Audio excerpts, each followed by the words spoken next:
Miller, and welcome to the I Love CVille Show. Thank you kindly for joining us. We have a Charlottesville, Central Virginia, Commonwealth country, and worldwide audience at our disposal on a glorious Wednesday here in Charlottesville. We thank the Clifton for being a part of the program. We've had phenomenal dining experiences, lodging experiences, and friends and family have had overnight and weekend experiences at the Clifton in Keswick, guys. Truly remarkable service. So a lot to cover on today's show. As promised, we're going to highlight Peggie Donowitz on the show. She is a sensational businesswoman, entrepreneur, and visionary. She's a risk taker and someone who decided to pursue a brand new career path later in life. We're going to highlight that journey on the Wednesday edition of this fine and fair program. Judah Wickower, if you could go to the studio camera, and if we could welcome Peggie to the show. Judah is our phenomenal director. Peggie, so much I want to highlight with you. I'm so excited to have you on. You got friends in Virginia Beach, in Richmond, in Lynchburg, Northern Virginia, and Charlotte, North Carolina, currently watching you on the show. Thank you for joining us, and if you could introduce yourself to everybody watching the program. Sure. Thank you, Jerry, for having me. It's a pleasure to be here, and thank you for all the lovely things that you've said about me so far. It's going to be hard for me to live up to them all. Introducing myself, I guess I'm a Midwest girl at heart. That's where I was born, in the state of Ohio. I always tell people I was born in a very small town. It was so small that my father would send me to run errands. Just tell them at the store whose daughter you are, have them give you the item, and tell them I'll be in on Saturday to pay for it. So that's kind of how I grew up. Is that Niles, Ohio? That is Niles, Ohio, okay. The birthplace of Niles McKinley, which is about the only thing that it's famous for. And I don't think President McKinley lived there very long. I think he was born there and left. Okay. So I found my way to Philadelphia after I graduated from college. Akron Zips? Akron Zips. Geez, you did your homework. I see your Facebook page. We're friends. I'm a little embarrassed by that, but yes, Akron Zips. Moved to Philadelphia, which is where I had my first nursing job. I am a nurse. That's what I studied at the University of Akron. And after living there for a dozen or so years, found my way to the lovely city of Charlottesville. I had a long career in the medical profession, and at one point had a conversation with my husband, who's a physician, and we were talking about what else would you ever like to do with your life and your career. I always watched how he was so passionate and loved what he did. And although I truly loved my nursing career, I never quite felt that same passion for my profession as he did. So that's when I decided to find myself a part-time job in retail. It just happened to be bridal. I fell in love hard. And a few years after that, the One Bridal Salon was essentially born. So you go from nurse to owning a boutique that specializes in every mother and daughter and wife's dream day. Exactly. I mean, what is the more high-pressure job? Saving people's lives or making moms and brides happy? Is the second more difficult? I say that the first really prepared me for the second. Okay. Because as a nurse, you're seeing people really not at their best, but you also get a great feel for, it really is customer service. What's the best way that you can advocate and be there for your patients?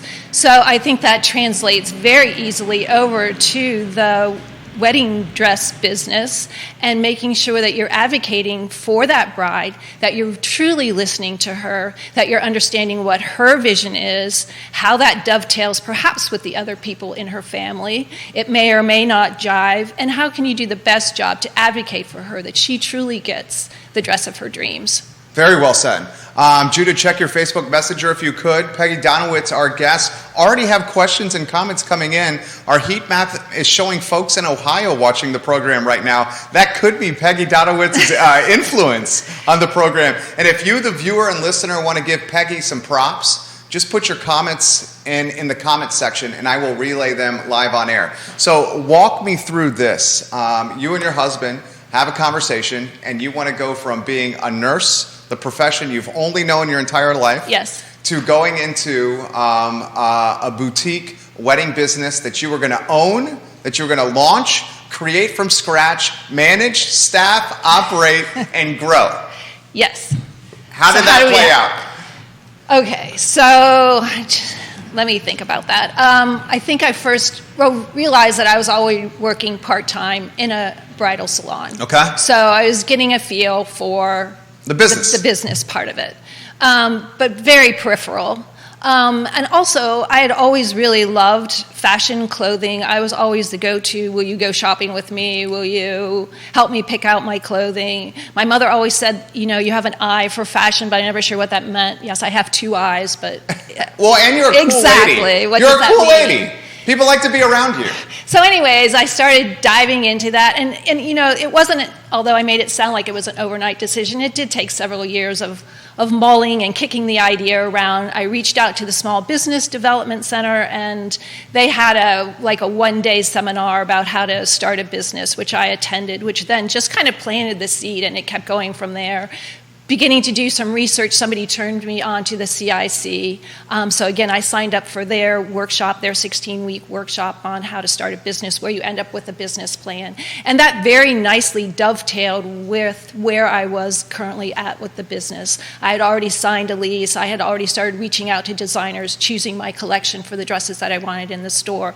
And that just kind of fit very well and gave me the extra pieces to think about that I hadn't thought about in terms of getting the business up and running. Fantastic. Travis Hackworth is watching in Danville, Virginia, and he says, big props on putting yourself out there as you did, Peggie. So Danville is giving Peggie Donowitz some love right now. The business gets traction out of the gates. I mean, we'll highlight why this is a smart decision for you. This is the second largest wedding epicenter on the East Coast outside of Charleston. Also very interestingly, and I didn't start realizing this until frankly I met you, second largest wedding epicenter on the East Coast, but within market, only 2 boutique wedding bridal shops. Only 2. Right. So there's not a lot of competition in this space. There's margin on these dresses, and there's opportunity to grow a business. What I found from our wedding, well, first what I found was I had no decision, no say, and I was told to be quiet. Second, what I found was this was such a, dream day that it was almost like and I know this isn't for everybody, and I'm choosing my words carefully, but it was almost like an endless budget. So my mother and father-in-law had everything picked for my wonderful wife for a Long Island wedding. And we got married in Central Virginia in Charlottesville because we love the area. And the price difference was so substantial, Long Island versus this area, that my father-in-law said, whatever you want, sweetheart. And then at that point I realized, oh my gosh, this is such a huge, big business. Let's start there. Put weddings in perspective and how big a business this is from your insider perspective. Well, I mean, I think you summed it up very nicely. We know that Charlottesville has so many venues, so many beautiful venues to select from, and so many talented wedding vendors associated with this area. So planning a wedding here is basically a dream come true. One of the things that I discovered when I was working part-time in bridal retail was that so many of the brides came in saying, I'm coming to Charlottesville to look for my dress, but I'm also going to Richmond, I'm going to DC, I'm going to New York. And that was one of the reasons that spurred my idea to open up my own business. Pardon me? Was that your aha moment? It was an aha moment because I was like, you don't need to. And that's what I wanted to create. I wanted to create an elegant shopping experience right here in Charlottesville. I wanted to bring in recognizable designers that people would know and be attracted to, and provide them that same level of shopping experience right here in Central Virginia. And I think that was one of the things that we did very well, and that one of the things that sits in with the rest of the wedding industry here in Charlottesville. So she got traction, guys, out of the gates. How did you come up with the name? And talk to us about that first sale. I remember the first sale with our business 15 years ago, and good gosh, it means the absolute world to you. It's like this sense of validation where it's like, this idea I had is working. Give us that very vulnerable perspective that you enjoyed and experienced. Sure. Well, the name, I have to give solo credit to my daughter. She was the one that came up with the name of the One Bridal Salon. So, Alexis, thank you very much. My idea was Frock You, but we really didn't think Charlottesville was ready for that name. So, what was it? Frock You. Wow. That would have stood out, though. It would have, but I'm not sure it would quite fit in with the elegant shopping experience we wanted to provide. So the One Bridal Salon was the name, and I think I had mentioned to you, Jerry, it just laid the foundation for everything else associated with the business in terms of the paradigm for the business. Yes, we want to focus on you finding the one, but we also want to just focus on one person, which is the bride. And that's why we carry only bridal gowns. We don't cater to the mother of the bride or the bridesmaid's dresses, because our sole focus is on you. And that's why it's the small, intimate space of the boutique, so that when you're in there, you have access to our entire inventory and you have our entire attention. I know you asked me about the first sale, and you are absolutely right. It is something that I will never forget. I still remember the bride's name. I still occasionally run into her mother here in Charlottesville, and we always have to chat about it. It was actually before the store officially opened. We were slated to open in January of 2018, but we had some soft opening in December that year. And I got a call. I was so excited that I had an appointment. She comes in. She was from Chicago. She had shopped in Chicago, and she had not been able to find a dress there. The wedding was going to be here in Charlottesville, and lo and behold, she bought a dress. I was also not only excited that she bought the dress, but also that I was able to ring up the sale, figure out how to work the credit card machine, all those things that go into the transaction. And I just remember calling my husband after they left the store and was like, I did it. And I don't even care if I sell another dress. Anything after this is absolutely just icing on the cake, because I had the dream, I had the vision, I did it, and now it became a reality. And like I said, everything else after that has just been bonus. That gives me goosebumps. That is a beautiful story, and I can see sitting across from you at this table how it even resonates emotionally with you to this day. Yeah, it was special. Let's talk about that. I mean, the commitment entrepreneurs and folks that are launching businesses is obscene. It's crazy. It's sweat equity and then some. I mean, can you put in perspective how much time and energy and effort you've put into launching this business from scratch? And I want to highlight this. When you're buying a business, all that effort that went into day one, you're reaping the benefits of already having the system set up. Because those systems don't get set up unless you go through these very rigorous and sometimes frustrating trial and error periods, which she has already gone through. So all that to you here. Talk to us about the commitment and how the effort you've put in to get to this point. I mean, I think you and I, Jerry, have talked about this. It really was a labor of love. So looking back, I feel like there were much harder things that I've done in life. Childbirth, raising a couple kids. This did take some time, did take some effort, but when you're really in a position where you're doing something that you love, none of that seems to be as big of a burden as when you're in a position when you're doing something in a place where you don't want to be. As I've said to people, how hard is it to look at beautiful wedding dresses every day? How hard is it to be a part of such a special moment in someone's life? And how hard is it to be creating memories with someone that they're going to remember for a lifetime? And they're going to have photos of that dress that you helped them purchase that they're going to continue to look at and potentially pass on to other members of their family. So when you put all that in perspective, to me, the labor involved in putting the store together is nothing compared to the benefits that I reap from it. Oh, well said, Peggie Donowitz. You handled that question so well. Danny O'Day is watching the show right now. He and his fiance are getting married at King Family soon. I believe it's a November wedding, Danny. Vanessa Parkhill is watching in Earlysville. We'll welcome Buckhead, Georgia to the broadcast. We see some folks watching around Hilton Head. What makes the Charlottesville area so special for weddings? Oh, I think we already mentioned it. The beauty of the area, you can't beat it. And as I mentioned before, the vendors, the wedding vendors, the photographers, the florists, the caterers. I mean, you have such a plethora of people to choose from that you can't potentially, you can't go wrong. It's phenomenal, guys. There's so much talent in this area. Now we get to the million-dollar question here. Why sell the business? Why sell your baby here? The One Bridal Salon, guys, is a profitable business. We won't get into the financials. If you'd like to see the financials, we need a signed non-disclosure agreement. We have those ready to go. I can speak firsthand after seeing the financials. It is a profitable business. It's got fantastic KPIs. The rent is reasonable. The location is fantastic. The store, Judah is showing photos, our director, literally during the interview of her store and her brand. I mean, it is fantastic. And did I mention there's only one other competitor in the market? Okay, it's important to emphasize. Why sell the business, and put in perspective the bittersweet nature of this decision?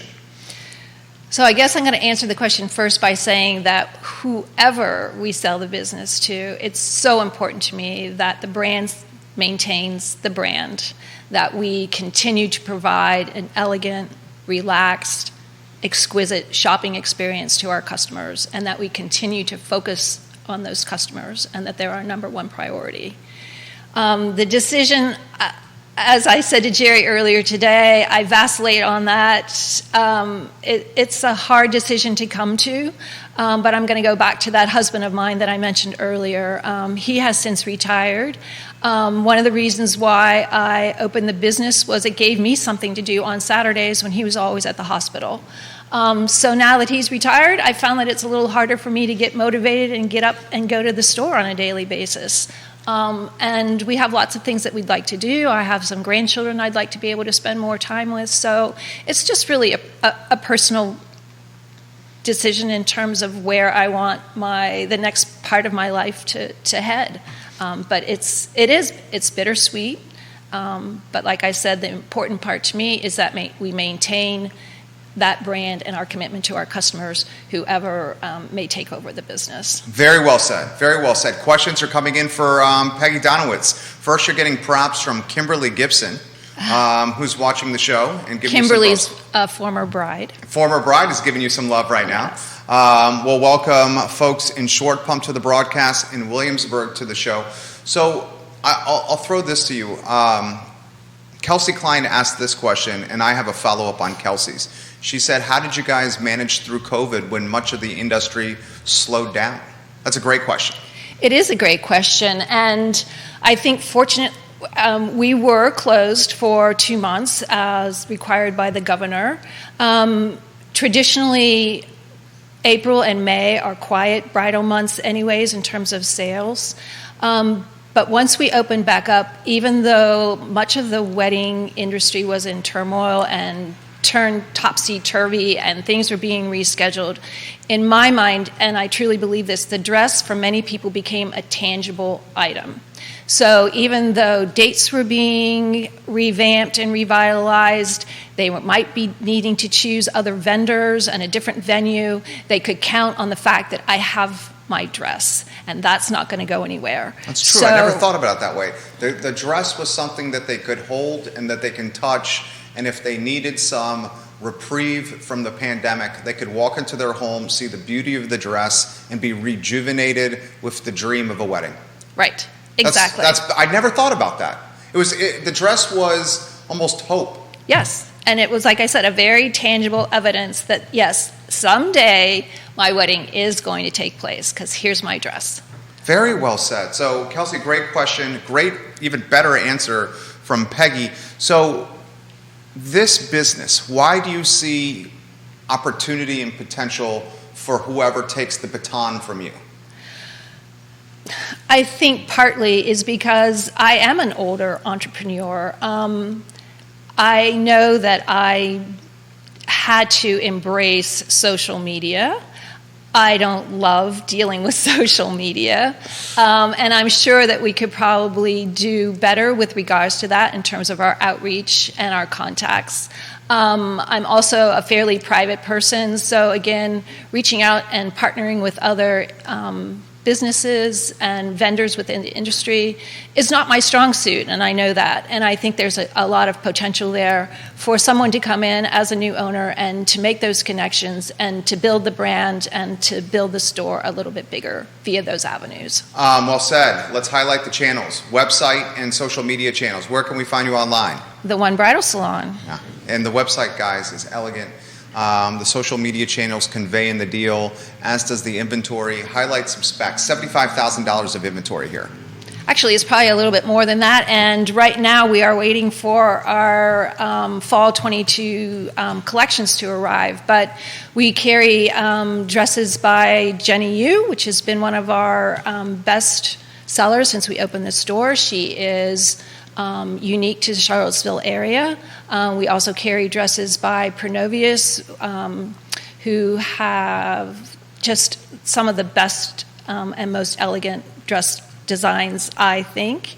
Michaela and Paloma Blanca, which are both made in Canada and have not been affected by some of the shipping and other issues that we have seen as a result of the pandemic, and also dresses by Waters and Bakar. So we think we have a really wonderful collection of dresses, as well as some accessories, veils, headpieces, and earrings.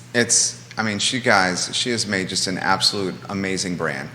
I mean, it is elegant, it is chic, it is approachable, it is sexy, it's timeless. It's beautiful. And I love on the show, and what we try to do on the network is to champion the small businesses that make the community special. And I think your brand and your business and your effort embodies those qualities. And I agree with everything you said. With meeting with you, both of us are vetting each other in the process of selling a business. And meeting with you, I immediately saw the potential for the next generation, and I saw the effort you put into it. And I agree that there's tremendous potential as the social channels can be expanded or grown upon, and the opportunity to form these partnerships with other Peggie Donowitz's experts in their various silos or spaces of business. So I think you hit it perfectly. We're going to bust our tail to help you make this happen. We wish you the best. And we give you an opportunity now for maybe some closing thoughts. So anything you want to relay to the community, thanking them for support, anything like that, Peggie, the show is yours. Oh, well, thank you. Of course, I could not be in this position if it wasn't for the brides who have put their trust and confidence in us, who have walked through our doors. And there have been so many memorable moments in our store that I just can't thank them enough. It's been a pleasure. I enjoy every time I walk into the store. So I do want to thank everybody, like I said, all the brides that have purchased their dresses with us, even the brides who haven't, but who have allowed us to walk down that dress shopping journey with them. Thank you all very much. I can tell how much you care. I feel like one of the beautiful things about this show is you get to connect with people, and I can just tell, from your energy, how much you care about this business and how much it means to you. And part of you may be saying over there, don't get emotional, because I see it. You created something unbelievable. From scratch. There's no more, I'll take that back. Watching my wife, like you said, deliver our son, all right, that was the hardest thing I've ever seen anyone do. And then raising this darn kid who's a rascal, that's pretty darn hard too. But what you did, starting from something from scratch, is close to it. So congratulations, job well done. You killed this interview. You're absolutely amazing. Thank you. Thank you kindly, Peggie, for joining us today on the program. It's been my pleasure. Thank you. It was our pleasure. Peggie Donowitz, guys, the visionary businesswoman behind the One Bridal Salon. We'll take this interview and we'll highlight it in the listing package that we currently have on the I Love CVille Network, so you, the potential buyer, can get to know Peggie and her business even more. A couple other items I'd like to get out of our notebook today on our Wednesday. Remember, tomorrow is our Today y Mañana show, which airs Thursdays at 10:15 a.m. on the I Love CVille Network. Take care, Peggie. You did awesome work. We'll go to a two-shot here and welcome Judah Wickower to the program, and we can leave that camera how it is, J-Dubs. I want to highlight this. First, you've been working at the shop at this company for 10 years. The business is 15 years old. I did some numbers, some back of the napkin calculations. And this 15-year-old business, which is means very much to me, close to my heart, like Peggie's business means to her. But in this 15-year-old business, we have helped nearly 1,200 entrepreneurs through consultation in 15 years. Nearly 1,200.